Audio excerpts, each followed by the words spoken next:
Welcome to Story Grove, where we share screen-free stories for kids without noisy advertisements. We hope you enjoy.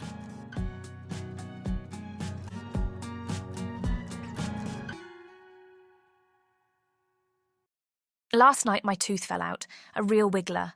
I'd been poking it with my tongue for days, and during dinner it finally popped right out into my mashed potatoes. I rinsed it, admired it, and tucked it under my pillow like you're supposed to. I went to sleep dreaming about sparkles and tiny wings and, of course, the shiny coin I'd find in the morning. But when I woke up, there was no coin. There was a bottle cap, a rusted, dented bottle cap. It said Fizzorama Root Beet, and smelled a little like old pickles. I stared at it for a long time. My mum said I probably dreamed it. My dad said maybe the tooth fairy was doing a little recycling. My sister said, maybe she ran out of money and is broke now. But I knew better. Something had gone very, very wrong, and that night I wrote a note. Dear Tooth Fairy, I think you sent the wrong person. I got a bottle cap. My tooth was premium condition. Please advise. Sincerely, Milo, top bunk, blue pajamas, left side tooth, second from middle. I placed the note under my pillow. Then I pretended to sleep. I waited and waited and waited. At exactly 1:12 a.m, the air shimmered. There was a soft flutter, a tiny grunt, then a thump as something bumped my nightstand and dropped what sounded like a dozen more bottle caps onto the carpet. I peeked. The creature at the foot of my bed had stubby wings, a red knit cap, and a messenger bag overflowing with junk.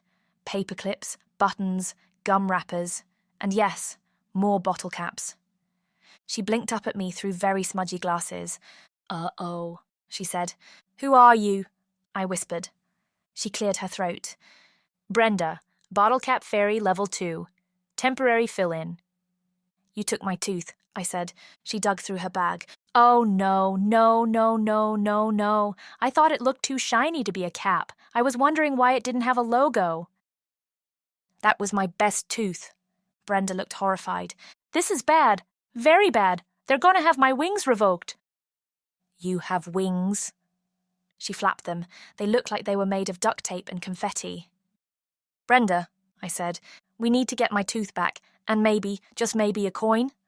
She sighed. All right. Hop in. I blinked. Hop in what? She pulled out a shrunken shopping cart with glitter wheels. She tapped it with a twist-tie wand, and it whooshed into a floating scooter built for two.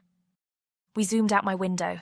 The sky above my house opened into a swirl of twinkling mailboxes, upside-down umbrellas, and laundry lines strung with fairy wing warmers. It was fairy delivery headquarters, and it was a total mess.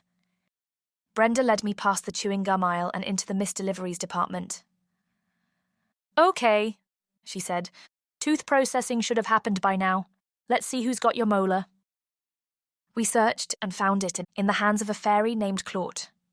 Claude was 7 feet tall in fairy measurements, had a beard made of paper shreds, and wore a name tag that read, Pride Division, Collectibles and Beverage Lids. He was holding my tooth with tweezers and inspecting it under a microscope. That's mine, I said. He looked up. I traded 6 soda caps and a coupon for this.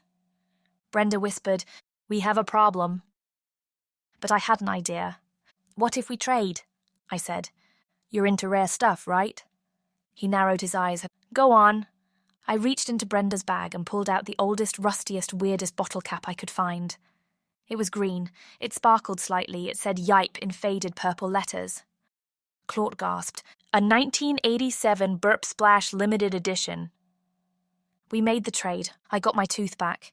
Brenda dropped me home just before dawn. I placed the tooth back under my pillow, this time with a sticky note. Real tooth, please double-check. In the morning, the bottle cap was gone, and under my pillow was a coin and a tiny thank you note written in glitter glue. Sorry for the mix-up, signed TF, the real one. I showed it to my sister. She still doesn't believe me, but I know what happened, and somewhere in the fairy realm there's a collector named Claude polishing his prized Yipe cap, and a very tired Brenda, hoping no one notices that her scooter still smells faintly of pickles. Thanks for listening to today's story. We hope you enjoyed it and feel calm and cozy. If you'd like more screen-free, ad-free and wholesome stories, don't forget to follow our channel. Or hop on over to our YouTube channel for even more wholesome screen-free tales. See you next time.